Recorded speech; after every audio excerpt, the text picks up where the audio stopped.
Well, hey, welcome back to the Life with Rojo podcast. I'm Mark. That's Austin.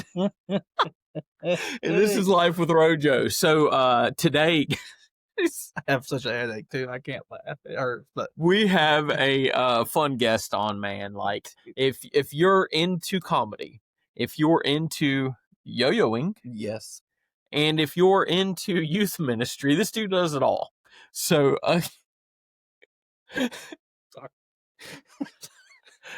and you're gonna love this episode. Yeah, you're like, for a treat. Austin's got a little headache. He's a bit delirious. A little bit. So this is gonna be a fun ride, guys. John Datoy is gonna be joining us, and we actually first learned about him at a comedy show. Like we didn't even know he was gonna be there, and he showed up.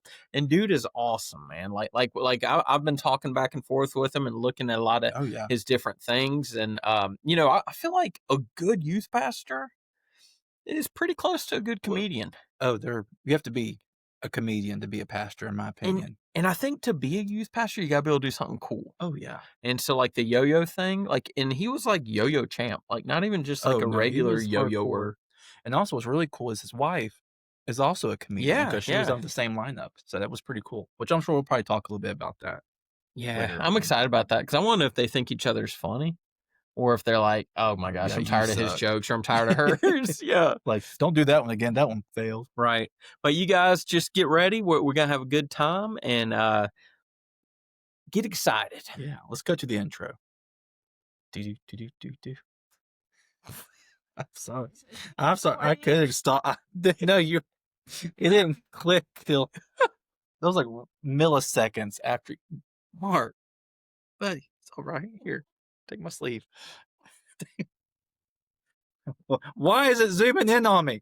Stop zooming in on me. Oh, God. Turn the hat around. Maybe that help. To introduce myself, I don't believe that we have ever met. I think that we could hit it off so well. Let me paint a picture, you and me together. I'd like to introduce myself. All right, guys, welcome back to Life with Rojo. I'm Austin. I'm Mark. And today, like we said earlier, we've got John Datoy with us today. So we're super excited about having him with us. We got to see him a few weeks ago. Yeah. In Chattanooga. I don't think we got to meet you. Well, I didn't get to meet you. But man, we're happy that you were able to come on today. Well, I appreciate you guys having me. It means a lot. So. And yeah, man, this guy's extraordinary. So, we met him at a comedy show and started really connecting with him. But him and I do have some similar backgrounds he's currently in youth ministry as well. And I did many years of youth ministry. But there's something that he does that neither of us have any skill in. And that's yo-yoing. And we were talking about that, like to be a really good youth pastor, obviously you got to be in the word, you got to love Jesus, you got to love kids, but you also have to have something cool that you can do. Mm-hmm. And I didn't do anything really cool, so I was just like really strong. So one of my best youth ministry stories was we were doing this like scavenger hunt thing, and I got the church van stuck in a ditch. So I had all the kids move to the other side of the van, and I picked up the back of the church van and pulled it out of the ditch so the pastor wouldn't get onto us. That's so funny. And yeah, that's really what kind of started my my journey in youth ministry, and all the kids really loved that about me. That's awesome. It also probably made them feel safe. They're like, oh, this guy's actually going to protect us. So, but yeah, man, like I'm excited to have you on, but especially because of what you just got to experience, man. So we'll be getting into it, but you just recorded your dry bar, which is awesome. It was a mind-blowing experience. Actually, it was very surprising because they asked me Wednesday of last week if I would do it and if I could do it in 3 days. That was wow. And I think I'm like the only one of all my friends who've done one they're like, yeah, I'd like a month. I'm like, oh, cool. I have 72 hours but luckily I've been planning for it for a fair amount of time, but Provo's a very beautiful city. And honestly, Angel Studios, amongst what they do in Christianity alone, it really shows in their staff and what they do there too. So, yeah. That's awesome because there's a lot of times like in like different ministries like that where I've experienced there's been some incredible people at someone, but then sometimes it's kind of like they get so caught up in what they're doing Mm. that you don't feel that like kind of nurturing experience when you're working with them. So I think that's awesome to hear that they're really living out what they're putting out. Well, here's the my wife has one as well, a dry bar, and oh, cool. I honestly became huge fans of them when we were taping hers, because when we flew out, we thought she woke up and she was really sick and kind of nervous, and we thought it was just nerves making her sick. It was her first really big thing in comedy she had ever done, but we found out later it was a stomach flu. But like, we were late for the sound check. We were late for all this, and we were praying and just hoping she could get through it. Angel Studios was so kind. They set up a separate room for her to just relax and rest in. And they gave her like these different candies that would just help her keep certain tastes out of her mouth. And then they literally told her like, hey, we're going to put 2 buckets on each side of the stage. If you need to, you can go use them during your set. And then we're just going to pretend. And we told the audience, like, just pretend nothing happened. And my wife's like, if I do that, we're not doing the rest of it. But they were so kind. If she had to use the bucket, how do you think that would have, how her jokes would have been after that? She's so good at like riffing and addressing elephants in the room. She would have been like, can you give me 2 minutes? Something like that. No, that's awesome. Well, did you ever play sports growing up or anything? Because like when I played sports, throwing up, I'd feel better after that. I ran like, cross country, and I was also when I lived up in the Dakota / Minnesota area in high school, I was a cross country skier, and I did that. Yeah. So yeah, it's sometimes your body goes to those limits, and you're like, the only way out of this is literally something comes out. So it's just to be not crass about that. So right. Yeah. So cross country, man, like that's wild. Because high school, what is that? 5K. 5K. Yeah. Wow. Do you still run any, or? I do. Honestly, one thing I wish I would have known about running is that it hurts your knees and your all the time. But so I'm not as fast, and I have to understand limitations. But I still like doing it. That's cool. Well, that's one of the big things we get into. We both ruck a lot. Oh, okay. Because I was in the military and we had to do a lot of running and stuff. So the wear and tear on the knees is not that fun. But now, I mean, you're still a young man. But when you get my age, man, those knees get worse. And so we get like a 35, 45 pound rucksack, and then you just walk it out with that. And oh wow, yeah. There you go. Yeah, so that might be something to try, man. You might enjoy it. Well, thank you for your service too, by the way. So yeah, appreciate that. So and shocker, I was not in the military. That was just Mark. Just that should be a game. Which one of us was in the military? Just which one? Man. Well, you guys both had more going on with your lives. So I didn't have a whole lot going on. Still a call to serve. Yeah. But yeah, so what's that whole process look like, especially like with 3 days going up there to do the dry bar? I mean, you've got because you have so many other obligations going on. I mean, yeah. Luckily, I was still able to teach my youth on Thursday because we didn't fly out until Friday. And the things that are most important to me when I prepare for a show is like that. At least is, do I know I call it my bag of jokes that I want to do. Do I have that somewhat organized? And then also, like, do I have the ability to run anything that I'm just haven't done in a while? Or there's actually about 5 minutes that I've never done on stage that's part of the festival. Which is kind of a treat I wanted to do. And it's stuff I used to put in when I used to just do the yo-yo shows, it would be a part of that act. I wanted to really merge kind of the past with future. So in my 48 hours, I truly did have to prepare for it.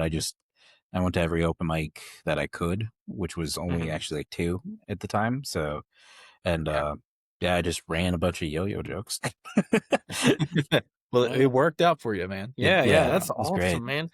So how long of a set did you have out there? Like how long were the sets? It was between 25 and 30 minutes, and they usually cut it down to about 20 to 22. That's what they Right, do. right. So, yeah. And I just got my rough cut back from them, and Oh wow. we start that process pretty quickly. So, That's That's cool. awesome. yeah. Now, or do they still? I've heard historically they have so many of these that they do that there's a bit of a delay before it comes out. Is that still the case? It is, and in fact, actually, in talking with Dry Bar specifically, uh, they were doing such a good job of pumping them out that they took a larger bite, I guess, on the Right. last season. Mhm. I think they recorded, I think they said like 28 to 36 of them, and Oh wow. that's a lot to try and put out. And they just finished doing final edits on all those, and then Okay. after midway through the season, they're like, "We're tired. We're only going to do like I think 14." And Mhm. the season coming up, which will feature me, also has people like Adam Carolla's doing another clean comedy special. Okay. Patrick Warburton, who he's a Joe on Family Guy. He's just a very great voice and in-person actor. Carolyn Right. Ray, who is the mom on Sabrina and the Teenage Witch. They're really Yeah. tapping into more of the celebrities because I think they just want to Okay. do Wow. something different with this season. So, Yeah, that's Very cool, cool. man. Very mhm. cool. Well, tell us a little bit, like, how did you get into comedy anyways in the first place? Like, how did that happen? Well, it's interesting, and I actually addressed this in the special. So when I started out doing yo-yoing, when you win the world championships like I have, you usually become a judge. And I've done that, and I still kind of Mhm. do it. But it's not. There's a lot of how do I say this? There's a lot of drama sometimes in the yo-yo Mhm. community Okay. when it Oh, comes to judging. Really? Yeah, it's Okay. just yeah. So like yo-yoing could be its own like reality show type oh, thing. 100% it could. Right. I think about writing it up and pitching it sometimes to someone, but Hey, You that should, man. sounds like that'd be fun because like Yeah. everybody knows a yo-yo, but not everybody's good at a yo-yo yeah, at using one or anything. But at some point, just about Right. everybody's had one. I feel yeah. like, and So so they got some kind of relationship with it, you know. exactly. It's the depth is deeper, and I do think there's general human dynamics to it that would be applicable if it ever became a show. But I started stepping away from that, I would say back in 2016, and then 2017 my grandmother who is kind of a woman who helped raise me in the summers when nothing was wrong with my parents. They just wanted me to have a summer camp experience, but be at the under the control of someone who was in the family. And so my Right. cousins and I would go up there, and she introduced me to stand up. Jeff Foxworthy was the first person she introduced me Okay. to. Uh, an old Jeff Allen tape, just another good Christian. And so, point being, when she passed away in 2017, and Oh man, the one sorry thing to hear that that. like really stuck with me was her sense of humor, and I was like, I should Yeah. start doing stand up. So, Right. I went to my first open mic, and it went awful, but I really loved like the idea that like, oh, Hmm. people are here to hear something different from me besides what I have normally in my Right. hand, which is the yo-yo. Now I have a microphone, so yeah. That's really cool. Nice. Mhm. Now, I want to go back just a little bit. This summer camp experience, was Yeah. it just to give the parents a break? No. So my grandma is she hosted this thing called Camp Grandma essentially, and she Oh, would dude, just that's ask. so awesome. Yeah, so she would invite my cousins and I had a fair amount. Hmm. We would come up to Eagles Lake, Ely, Minnesota, and we would just spend like a pretty extended amount of time just doing everything from swimming. She taught us how to swim. She taught us how to do a lot of things outdoors, and Yeah. just it was our chance for us to really catch up with her on like how our lives were going. And then Yeah. you know then we would just go back home, and I think our parents did appreciate it because one set Hmm. of cousins, it was three of them, and they were all girls, and it Right. was just a really it was a break. But the parents would always come back, I would say about Hmm. 2/3 of the way through, just to spend time with us, and then the whole family's Right. together. So I had a pretty connected Did family growing up. Did you ever Yeah. have that aunt or uncle that showed up a little late every year? You know, they Yes. just wanted a little more Or just was there and no one told us. right. Right. Yeah. No, no, like that's like the dream grandparent situation. So like I feel like I'm a pretty good dad, but like I feel like I'm gonna be an awesome grandpa. So my Mhm. wife and I are already planning these really cool things. So we're gonna have to take some notes from your grandma's things that she did with y'all and Yeah. incorporate that. It's cool because like I just learned life lessons from my grandma that I never would have thought of before. Like her thing was uh she said like it's okay to cry about things, but if you can Hmm. try to keep it to 5 minute periods at a time, it doesn't have to be 5 minutes and done. Yeah, I yeah, mean, periods like it allows yourself for your body to feel released, but also have the resilience or opportunity to be resilient and get back up and do something about it. So, it's you know, great advice. yeah, I'm actually going to take a note really Yeah, quick. That's pretty good. yeah, I work in mental health. I'm like, that's right. actually pretty Yeah, I good like that, yeah, feedback. I can use that. dude. Your grandma had a lot of wisdom, man. yeah. She's a pretty nuts lady, and just her whole life experience. She lived in San Francisco and did like stage stuff for Carlos Santana and stuff like that, and Wow. just like Oh, that's she incredible. really lived life. Was the cool Yeah, thing. So yeah. yeah, Yeah.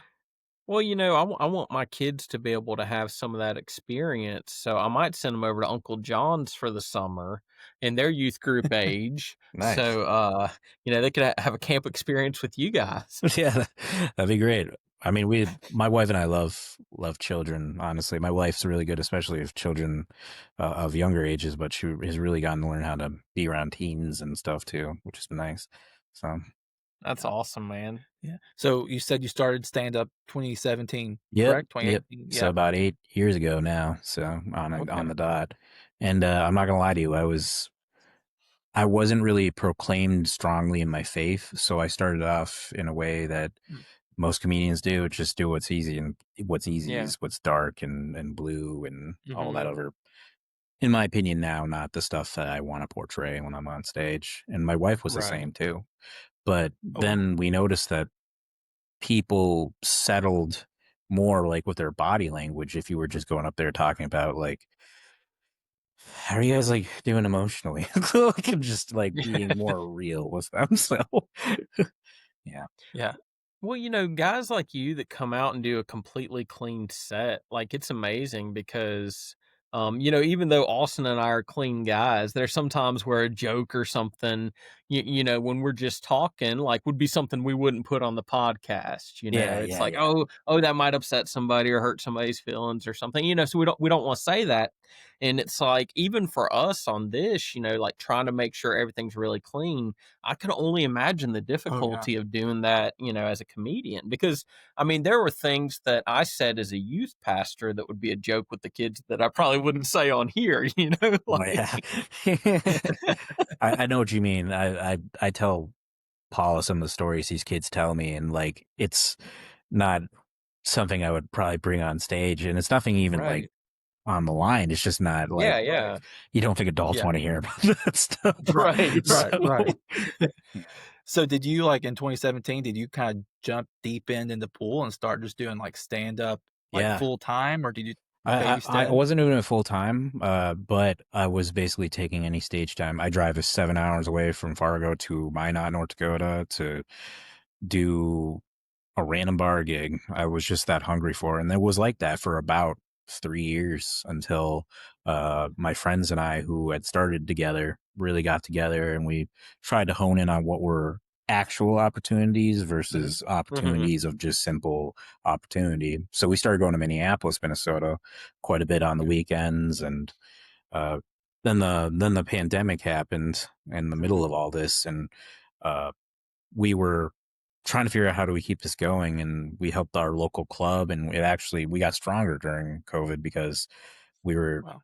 doing a lot of virtual shows where we would be at the club doing stuff on stage, but like maybe a corporation hired to 30 minutes of comedy for in between their meeting they were having online. We were doing apartment shows where like if you were okay with it, like show up to this apartment, it's 30 people capacity, we're going to do a show. We did that every week.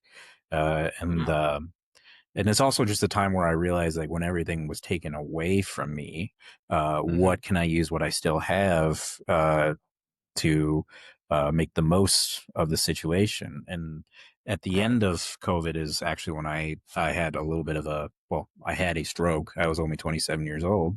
And that's what really brought me closer to God, actually, was realizing that, like, you know, I was missing still one big part in all this equation. So, yeah. Wow, man, that's wild, dude. Like Yeah. that's an incredible story, and like what he's brought you through.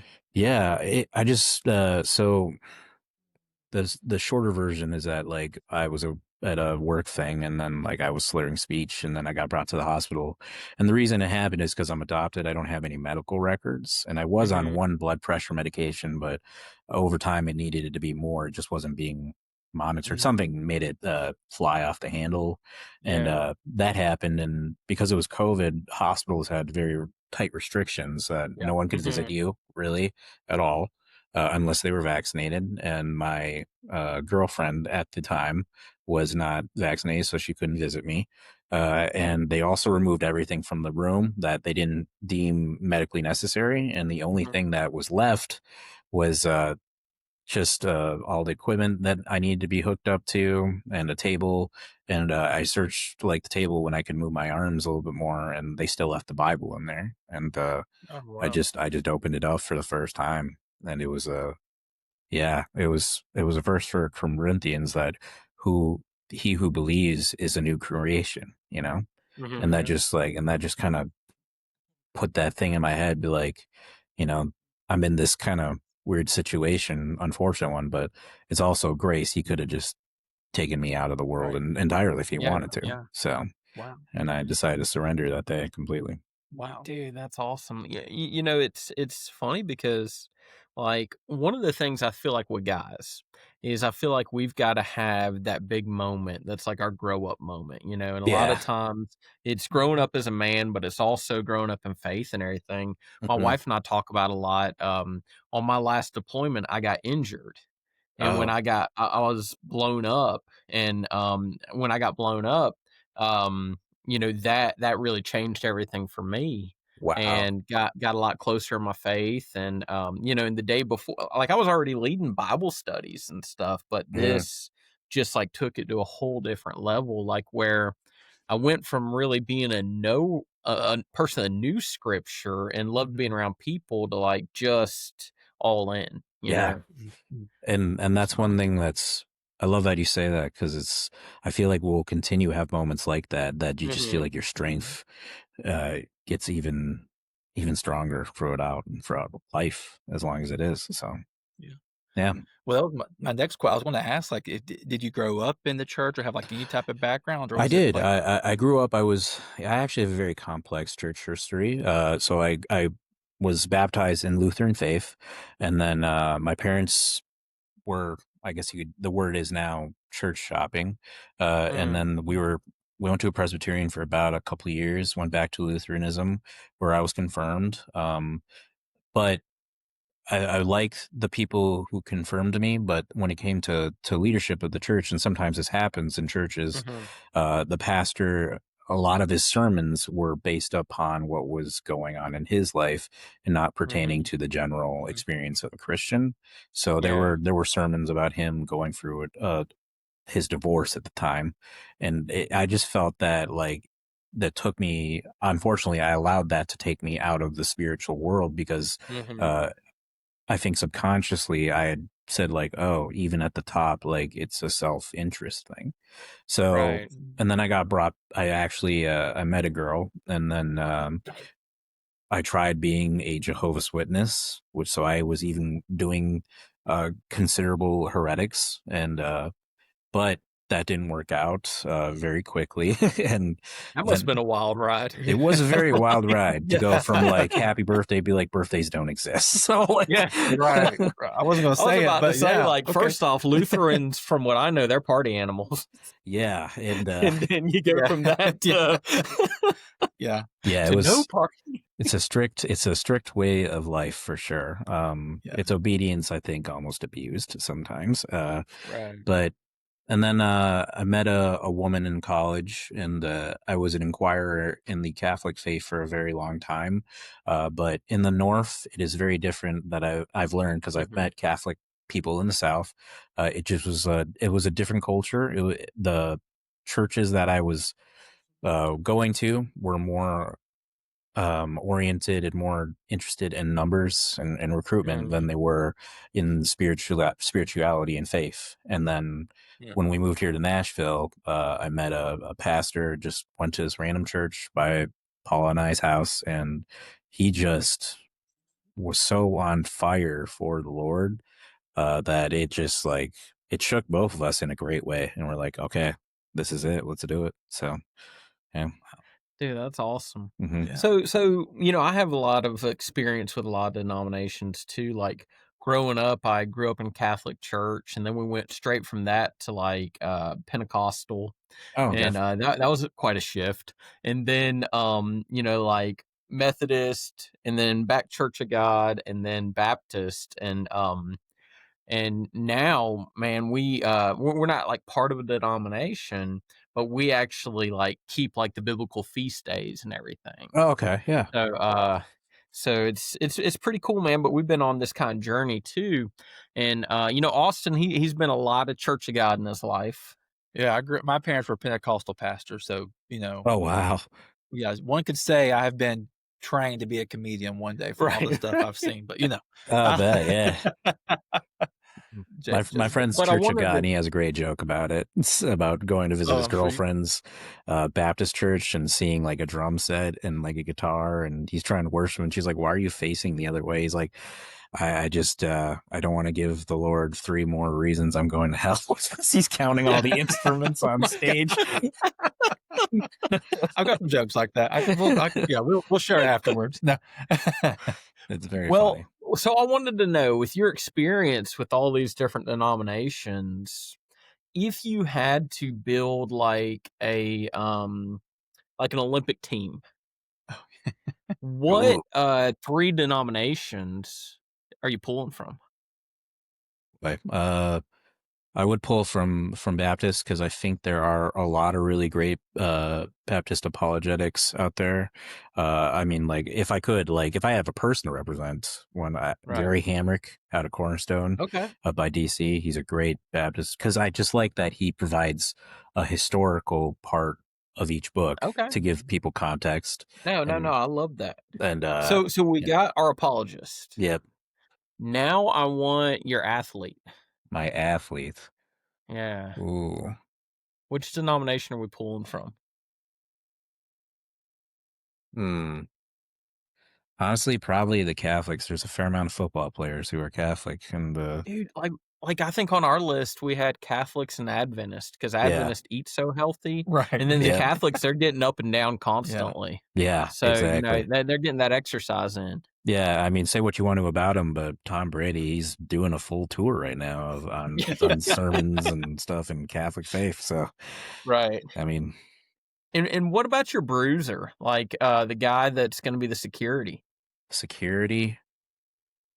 This might be a little bit off the page. I would pick Orthodox Christians, honestly. Wow. Yeah. Okay. Dude, I kind of like that. I like that. Yeah. I don't know why I like that, but I like that. Yeah, they're really all about like these are the rules, and we want to keep to them. So right. And when they don't know, they always say like we can always pray to the Holy Spirit that He reveals to us what it is. So yeah, no, that's a good one. I like that because I was initially. Do you have a guess on that? Like, who's your bruiser? I don't know. Like, I was probably guessed a Baptist. I feel like Baptists are pretty good at like structure and rule keeping and like you're pretty. Dude, I've seen some Baptist softball teams and those guys take it pretty serious. Oh yeah.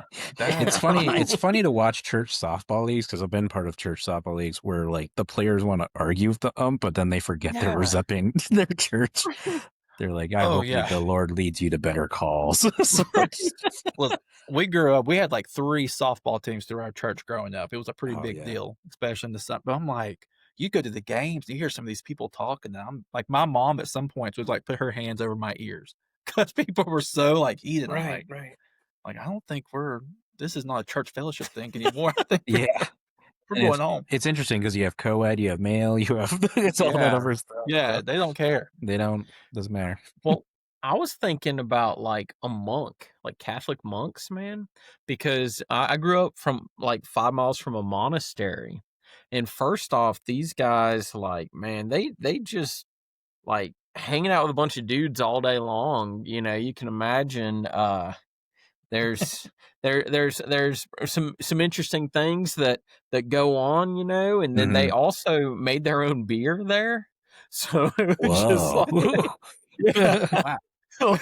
Like, and I'm just like, man, these guys, like, you probably wouldn't want to mess with them. Probably not. Right.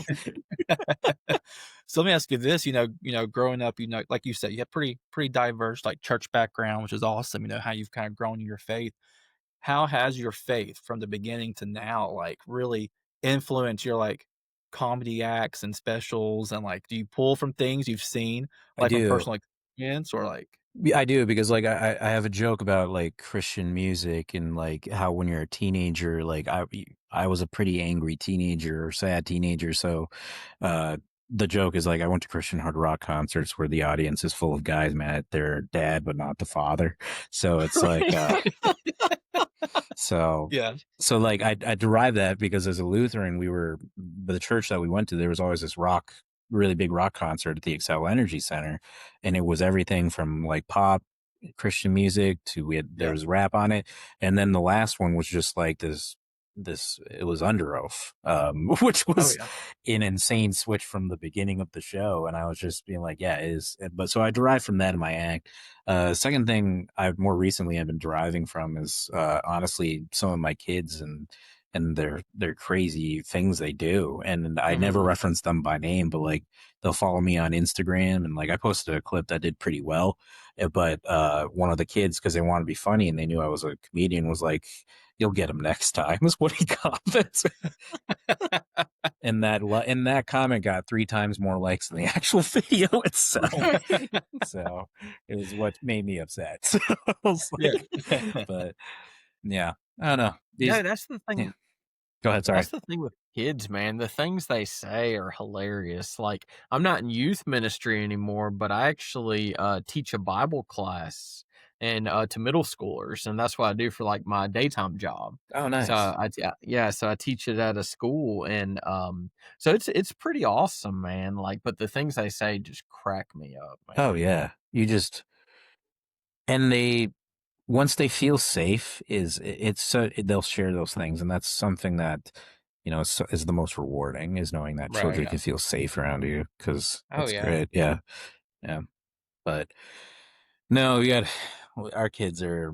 But I deal with mainly high schoolers now, so it's always content and stuff that brings itself to the stage almost half the time. Like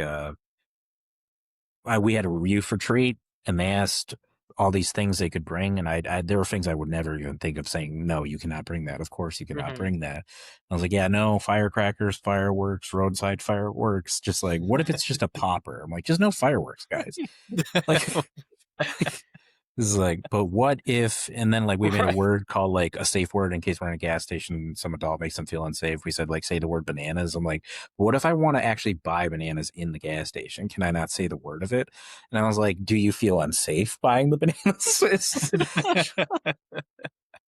So with your youth retreat, how many boys did you have that, regardless of how long you were gone, refused to shower? I feel like I've always had one at something, like at either camp or retreat. I'd say about, unfortunately, 2/5 of them did not shower. Oh man, that's tough. That's tough. So like specific. I feel like you've kept like a count in your head. Like, yeah, and the reason why I say that is because their justification, because I said like, hey, if you guys want to shower, I was like, no, we were in the lake earlier today, it's fine. Oh yeah, if you're in the lake, you don't have to shower naturally. Yeah. They were like, oh yeah, no, it's all good. The buffet is gonna love this smell. So like, where we're going. So I got 2 bottles of Axe body spray with me. I'll be fine. Like, you just spray down really quick. Oh, you gotta love the Axe on top of the not showering for a couple days. Yeah. Well, there was this cool moment on the retreat though, where like the boys, I want to know, they were in their little kind of cabin room for a really long time, and it was free time, so I just wanted to make sure they weren't doing anything wrong. And like apparently the group before them had left like a giant box of Legos, and they literally were just building a city. These are like 16 to 17-year-old boys, and Oh, it's like that's cool. it's it's the moment where I was like, oh, you guys are kids. I forget that. Yeah. Even though you're a foot taller than me, you are kids. Right, Like, right. yeah. Yeah. Hey, I get it. I'm short too, and like half my students are taller than me. So. It's not upsetting, but it is. It's I just keep telling them, wait till I hit my growth spurt. exactly. That's what I said. Just haven't drank that milk yet. So that's what I. No, but Too you much know, like coffee. being a youth ministry, one of the things that's pretty awesome, or like teaching the Bible class like I do now, is you have that kid that you feel like doesn't really pay attention, but then there's that moment when somebody's hurting or something, and they're talking to them about something that they had learned, Yeah. and that right there makes it all worth it, man. Yeah. It really does. And the thing I that I've been really trying to, the lesson tonight is on Proverbs, and what the book of Proverbs is, and the way that I'm phrasing it is that like it literally is God's word in the form of tweets, because like every one of those is like Yeah, a whole thing that can stand on its own but also blend together at the same time. right. Because we did a survey at our church last year on what prevents people from reading the Bible, and a lot of it is just because it's so much and they don't know where to start. And obviously the default answer that we're taught is like start with the gospel, because it tells one of the most beautiful stories of sacrifice. But if a kid is even more intimidated or anxious about it, I'm like, like book of Proverbs is good, because it's just like, it's kind of, especially for young boys and young men, like it is, so it's just really right there for them. They can feel those words in a way, versus like trying to be, maybe not saying that all women do this, but a lot of women will want to be more emotionally invested in a long form story when they're reading the Bible. So Right. yeah, so but yeah, it's great to see when kids are there for each other at the very least, though. So Yeah, man. Now, my oldest son, he's 18 and he's at a 10-week like fire academy. oh, And nice. for his personal reading, he was just like, I'm going to read Proverbs while I'm at the academy. So he's been really enjoying that. But some cool things had happened where him and a few guys started like a Bible study in the evenings. That's And cool. they actually have 3 guys that have gotten That's saved that cool. want to get baptized. And these are like just young dudes, nobody's preachers or anything, and they're just reading the Bible, and they're like, "Yeah, man, like I want to start following God," and it's really cool. Yeah, So it's like proud dad moment. yeah. And I'm sure you've had good people pour into you too. And that's one Oh thing I've yeah. learned with youth ministry. Like if someone is pouring into you, the effect is like you almost double that amount you're pouring into the Yeah. kids. If the leadership feels supported, it's just going to multiply. And I felt that luckily with the pastor that I work with and the deacons in our Right. church. So That's yeah. great, man. Having that support from leadership is huge in ministry, and talking about like youth pastors impact, like the guy that led me to Christ, my youth pastor, I still talk to him almost every day like 30 years later. Mhm. So we're still really close, and Yeah. he still pours into me. So Yeah. And one thing I'm learning, because I'm still fairly young and very new at this, is that like I'm learning how to invest in these children's lives in a way that is with Christ in mind, but just in ways right. that surprise them, like, getting adults to go to their band concerts and getting people to go and show up there, and just like it tells these kids like, hey, we don't like you and love you just within the confines of the church. We Right. love the journey that you're having outside of this. And that's something that I had to kind of learn how to do, because from an outside perspective, it's not always appropriate for a non-spiritual leader to be checking in with kids, because they do follow me on Right. Instagram, and I do see things they're going through, and I always make sure I'm not crossing boundaries, but like just saying like one kid just had his appendix burst. I'm like, hey, like, I don't need your address, but is there any way I could give it to one of your friends to run something over, like just something for you to tie over? And he's like, yeah, that'd be great. There's always really cool ways to support children in that way. So, Oh yeah. And So how quick after his recovery do you give him a little joke to cheer him up? I might already have, Right. honestly. Yeah. Yeah. Sometimes I Right. go too quick on that, I feel like. Yeah. Yeah, I feel like if I waited too long, it's just like, oh man, I have like 1,800 of these. So I just like, Right. yeah, I was like, no, he's doing good now. It's just one of those things. With girls, I probably wouldn't do it right away because with the boys for sure. And luckily, my wife is very close with the girls, just so we can have that balance, too Right. as Yeah. well. Hmm. Do you ever like take a look back and just kind of think, wow, I'm doing comedy, I'm doing stand up, and I'm a youth pastor. Like, do Yeah. you ever just like sit back and think I would have never have pictured this for myself and just kind of have like those like awe moments? It shocks me to yeah, all the time. I mean, last night I was asked to give my testimony to our elderly ministry, and I just like halfway through, I like stopped and I almost wanted to cry because I couldn't realize like how insanely fruitful this journey has been, and it was Yeah. just yeah. I mean, even the thought of it now is just I don't know how, but I can plan the journey. He plans the steps, kind of thing. So. Yeah. No, that's awesome, man. Mhm. I was thinking back on the kid with the appendix bursting, and when I was in the army, CrossFit was just starting to get big. Oh yeah. And I had a buddy of mine, and like this is like where a lot of the sense of humor I feel like comes from for me is just being in the military and everything, and then having a lot of siblings. Mhm. But he was we were talking. He's like, man, I got to lose 20 pounds.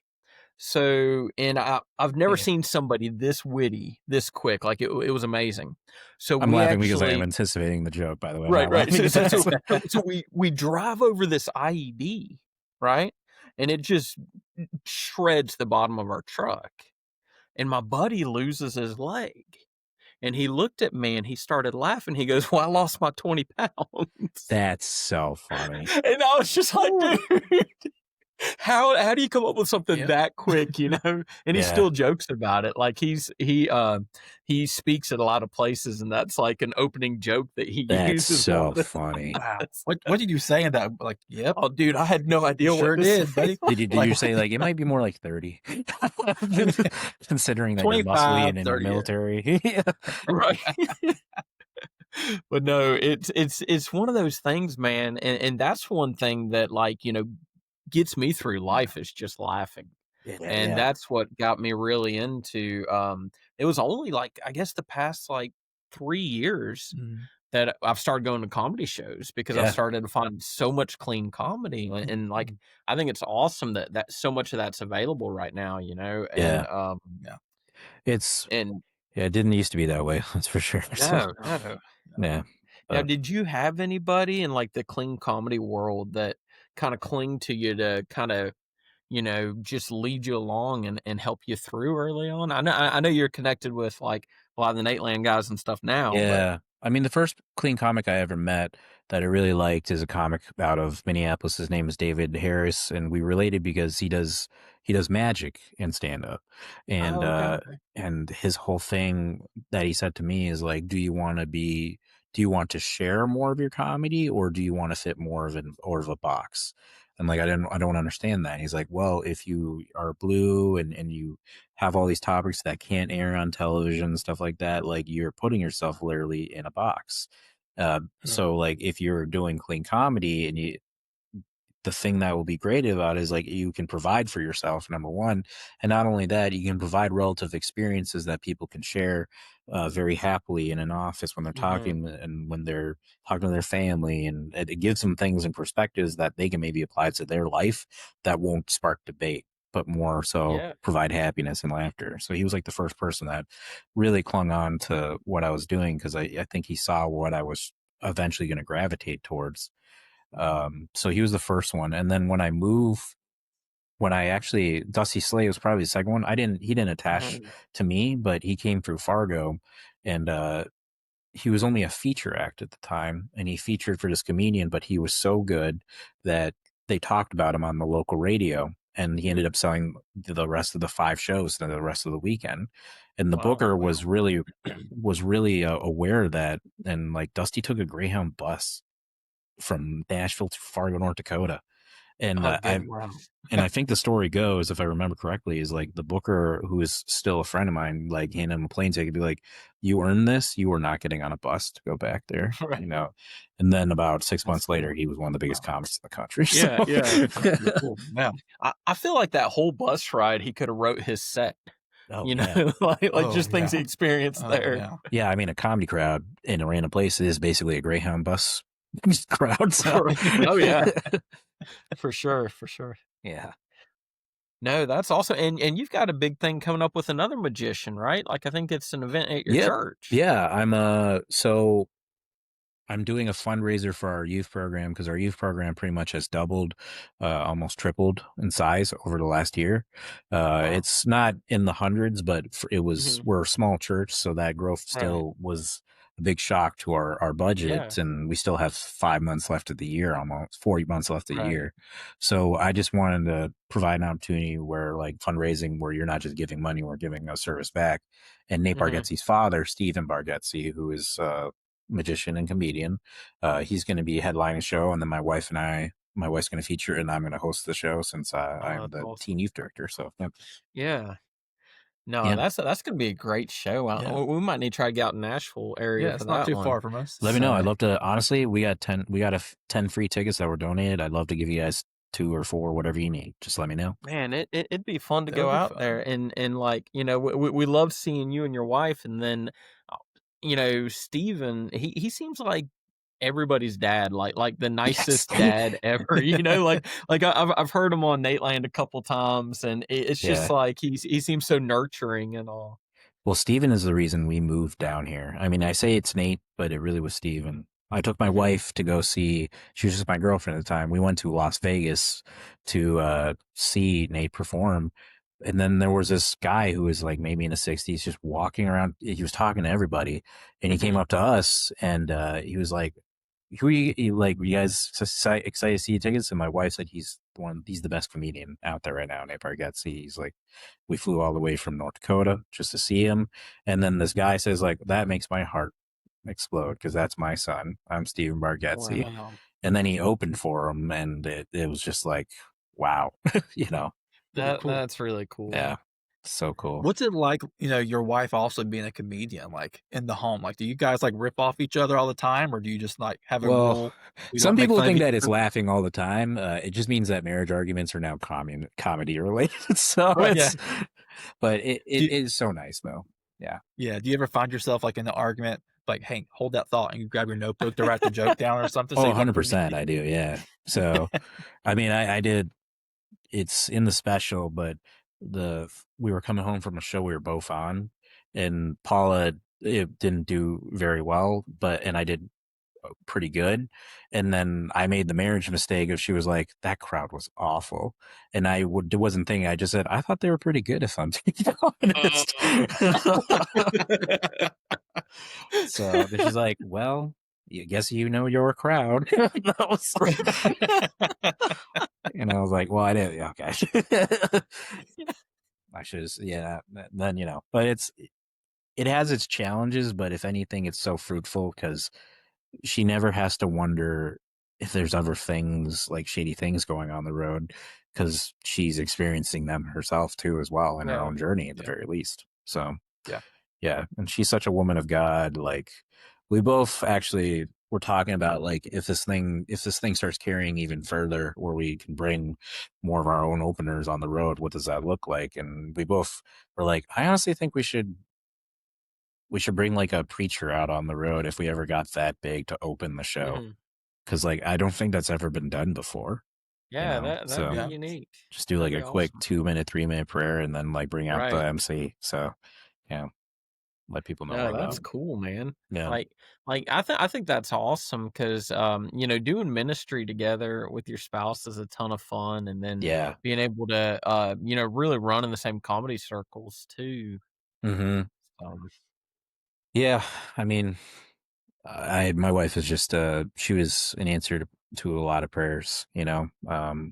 my last relationship for her was not based anywhere in Christianity, and I met my wife, and I just found out how close she was to God and how close her family and her mother was to God, and it really helped me make that transition, especially from a little bluer comedy to being committed to being like, no, I want my church to be able to see this if possible. So, Yeah.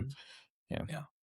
Well, it's great because both of y'all are phenomenal with comedy, Well, but thank both of you. y'all styles have such a difference that's Oh really yeah. cool. You know, it's like Oh because a yeah. lot of times you'll go to a show and you'll see everybody's somewhat similar, but then y'all's are so Yeah. different, but so just incredible. Like, Yeah, I tell Paula that her onstage personality, which is very deadpan and very and slower, is like is hmm that's her mental process. You're hearing her inner dialogue, and when hmm you're like off stage, she's she's pretty bubbly. She's one of the most bubbly people I've right, ever met. And I was like, really. what is like? Can you break that down for me? He's like, yeah. Then she'll be like, I don't know, just but yeah, she's. So, with the yo-yo, like, I think I'd seen a video with Aaron Weber and from Nate Land episode, and he was talking about how you're back in the yo-yo.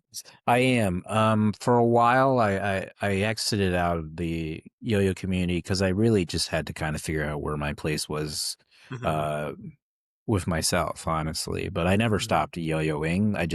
Right. But I got back into it because I saw a lot of my friends who I grew up with. They were doing things that I had never thought of to be present in the Mhm. community, and that was the huge encouragement. I'll compete sometimes, but my main thing is really just showing up and being an encouragement to the youth, essentially, Yeah. Yeah. Yeah. and be whether that be a judge or be an MC of a contest, and it's just there's cool ways because it's. Yeah. Believe it or not, guys, the yo-yo used to not be the most family-oriented thing in the world. So, like the contest, Really? yeah, If you could give me an example Yeah, yeah. without crossing, Remember family oh podcast, but boy, but didn't give me the real example afterwards. But no, if you give me that. earlier on, it was mainly guys in their 20s who were going to contests, and Mhm. so all the personalities that come with people who are in college. So, Right. Right. uh, but what happened is at the kind of beginnings of TikTok and COVID and all that stuff, there were a few guys who were just doing influencing videos, and they were very family friendly. They were super Mhm. informative, and these guys blew up to be like they make a living off of doing yo-yo influencing now. And what I've seen over the last 5 years is just so many families coming out and being like, and like literally the contest will hold, like one of those influencers will be there and they'll do a demo, but then like he'll do a workshop with the kids. He'll host a workshop, be like, hey, like I know your tricks are cool. Let's work on how to make sure the rest of the world sees it. And that's where like I feel like there's more of a return from the community for the parents Mhm. and the kids is number one, like they get to interact with their heroes, and number two, like they know that that it's not all a farce. It's Mhm. these guys are truly trying to make sure we get as many of the kids involved because it combines math, science, pattern thinking. It's just been really cool. But yeah, in the early 2000s, it was a lot of imagine if an internet troll was like a person, like that was what the yo-yo Yeah. community was in the early 2000s. Right. So Okay. yeah. See, I feel like I wouldn't be safe with people, like, if I could yo-yo, because I feel like just sitting here with Austin, if he got on my nerves, I'd, like, try to pop him with it or something. He would do that not being a good yo-yo. Right. Like, just let you know. Like, So can you have that kinda accuracy with the yo-yo that you could, Yeah, like I have a video on my Instagram, and I just started doing this trick in my comedy shows again, where I put like a quarter or like a poker chip on your ear, and I Mhm. knock it off with a yo-yo, and I do like a Oh, whole wow. comedy bit about that. So yeah, it was funny because the second time I did it in a show here in Nashville. My friend was like, "I'd love for you to do it." I was like, yeah, I've done this for a while. It's been a long time. I just been doing this for a while. And then after I knocked it off his ear and successfully, I told him after the show, I was like, hey, I just want to let you know that is the second time I've done that in 6 years. So, and he was like, oh, I kind of wish you would have hit me just so you would not try this to someone else down the road. Well, if you ever need a volunteer for that, Austin's got great ears for that. Oh, okay. You can hold on a poker I'm also chip thinking or since you're the something. same height, Mark might be your. We are similar height, counterpart, man. So Austin's a little taller. I'm a little like 10 inches tall. Oh, not 10 inches. Yeah. But I tried to have my wife, and then she was like, and it didn't go very well. So I can imagine. That's probably not good. Yeah. Like I feel like if I ever tried anything like that, it'd be like, have you seen those videos where the wife gets behind the husband with like a belt or something and knock the bottle off his head and hits him in the face? It pretty much is that. It's what happened. Just with a yo-yo.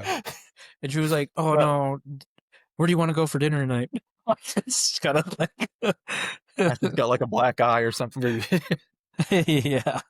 Well, we, as you know, we had Brian on the podcast before, and this was right when he started to get really big with his impressions. So, dude, those impressions are wild. And now that he's become the best impressionist, in clean comedy. You talking to me? Dude, those impressions cracked me up. But I thought that was funny at the show that night. If you see Brian live, you might be able to see a couple impressions then too. Yeah. I actually did a joke about. Yeah, go ahead. Go ahead. I mean, I just wonder what it's like when you see somebody pull something just random like that out. That like the first show you see them do it with you, and you're just like, what? Yeah, it's pretty wild, honestly. So, honestly, I hadn't seen Brian do an hour very much besides going on the road with him. And honestly, that night in Chattanooga was like also my first time seeing Brian do impressions on stage. So I was like, oh, is this what? This is awesome. Like, I got to work with Brian more. I got to do whatever it takes. Yeah. I mean, I've seen him do a couple of shows, and I've never seen him do a whole lot of crowd work. No, and that was his crowd work, the impressions. No, but that was so good. Next week we have another comedian coming on. You may know Mike James. So what a dude, and what a family he has too. Just so great. He seems incredible as well, man. We're so blessed to have both of y'all come on. 2 weeks in a row. So well, thank you, for having us. This is great. I love this. Yeah, what man, you guys are doing. So yeah, dude. Just having family guys on there putting some good clean stuff out, and that's a big thing for us. Kind of like how you are with wanting your church to be able to see your comedy. We want everybody to feel comfortable with watching Life with Rojo. So yeah, totally. So that's awesome. No, you guys are doing great. Yeah, we have. Well, thank you. Appreciate that, man. And thank you again for coming on, man. Dude. It's been awesome getting to talk to you. Like I said, we saw you in Chattanooga, but it's been really awesome to get to actually talk with you and connect with you, man. And appreciate that. It's great to see you again. Yeah, and we're looking forward to seeing your dry bar when it comes out, man. Like that's going to be awesome, and we'll make sure we share that with everybody we know. Just because man, people need to have your name on the top of the list of clean comedians, dude. Like, yeah, we just appreciate this time you had with us. And I don't know if there's anything you wanted to try to plug real quick before we head out. I guess once again, I am hosting a stand-up comedy show. It's raising money for the youth program of Temple Baptist Church in Old Hickory, Tennessee. You can literally type in stand-up for the youth, Old Hickory, Tennessee. The Eventbrite will be the first result you see. It's $10. All the proceeds are going towards the youth program. And if anyone's wondering what that looks like, we need to buy more Bibles for our kids. We host meals for our kids because some of them come from different socioeconomic backgrounds. So we provide those for the kids, and then for teenagers, as anyone knows, you gotta, whatever you think they're gonna eat, you gotta triple it. So that's kind of what right. And then the last thing is just giving them opportunities and basically the equipment they need to do stuff to help with career after they graduate from high school. So we're really it's been fun. But check that out. Otherwise, my dry bar will hopefully be out by the end of the year, and my Nate land should be dropping before the end of September, is what I've been told. Awesome, So, awesome, yeah. That's awesome. So it'll be a Yeah, good I'm time. excited to see both those. And one thing I just wanted to throw out there, we got a lot in the Rojo family that love to support things ministry wise too. So if you guys want to help out with any Bibles or anything, and you're not able to make it to the show, let us know. We'll make sure we get them over to John and try to help support what he's doing there with the youth. Thank you, guys. That means literally the world to my kids and I. So thank you. So, all right. All right, Rojo family, we love you guys. We'll see you next week. See you. Let me paint a picture, you and me together. I'd like to introduce myself.